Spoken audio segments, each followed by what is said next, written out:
Guys, ఈరోజు అయితే మనము వైట్ క్రీమ్ చికెన్ కర్రీ ఎలా చేసుకోవాలో చూద్దాం. ఫస్ట్ మిక్సీ జార్లో ఆనియన్ వేసుకోవాలి, తర్వాతకి పుదీనాను అయితే వేసుకోవాలి, పచ్చిమిర్చి అయితే వేసుకోవాలి, ఆ తర్వాతకి అయితే కాజు అయితే వేసుకోవాలి, కాజు తర్వాత అల్లం ముక్కలు అయితే వేసుకోవాలి, కొంచెం సాల్ట్.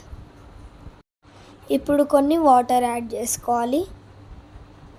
వాటర్ పోసుకున్నాం కదా, ఇప్పుడు దీన్ని అయితే మంచిగా పేస్ట్ లాగానైతే గ్రైండ్ చేసుకోవాలి. ఇప్పుడు ఒక బౌల్లోకి అయితే కర్డ్ అయితే తీసుకోవాలి, ఫ్రెష్ క్రీమ్ కూడానైతే వేసుకోవాలి. రెండు మంచిగానైతే మిక్స్ చేసుకోవాలి. ఆ తర్వాతకి ఇందాక చేసుకున్న పేస్ట్ని అయితే దీంట్లో యాడ్ చేసి మంచిగానైతే మిక్స్ చేయాలి. ఇప్పుడు ఇది ఒక పక్కన అయితే పెట్టేసుకోవాలి. చికెన్లోనైతే కర్డ్ వేసి మంచిగానైతే చికెన్ని మ్యాగ్నేట్ చేయాలి. ఇప్పుడు ఇది కూడానైతే ఒక పక్కనకి అయితే పెట్టేసుకోవాలి. స్టవ్ ఆన్ చేసి ఒక ప్యాన్లోనైతే ఆయిల్ అయితే పోయాలి. సరిపోయేటంత ఆయిల్ అయితే పోసుకోండి. ఆయిల్ మంచిగానైతే హీట్ ఎక్కాక ఇప్పుడు ఇక్కడ కనిపిస్తున్న స్పైసెస్ అయితే వేసుకోవాలి. ఇవి మంచిగానైతే ఫ్రై అయితే అవ్వాలి.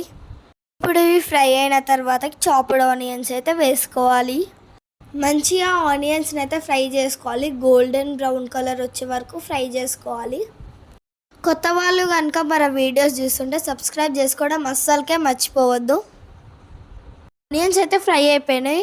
మనం ఇందాక మ్యాగ్నేట్ చేస్తున్న చికెన్ అయితే వేసేసుకుందాం. ఇప్పుడు ఈ చికెన్ అయితే బాగానైతే ఉడకాలి. ఇప్పుడు ఒకసారి అయితే మంచిగానైతే మిక్స్ చేసుకోవాలి. మిక్స్ చేసుకున్న తర్వాత చికెన్ని కాసేపు ఉడికి ఇవ్వాలి.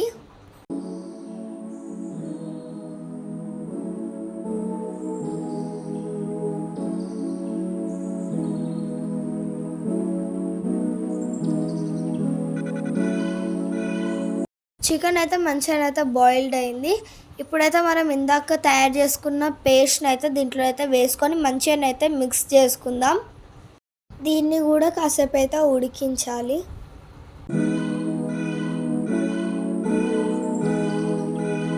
మన చికెన్ అయితే ఉడుకుతుంది కదా, మనమైతే పచ్చిమిర్చి అయితే వేసుకోవాలి. ఇప్పుడు ఒక రౌండ్ మంచిగా అయితే మిక్స్ చేసుకోవాలి పచ్చిమిర్చి.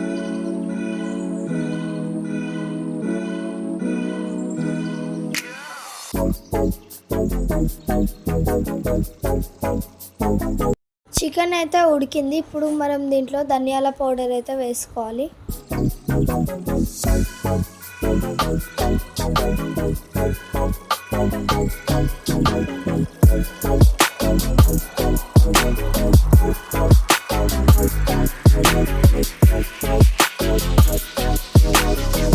ఇప్పుడైతే మనమైతే కసూరి మేతి అయితే వేసుకుందాం.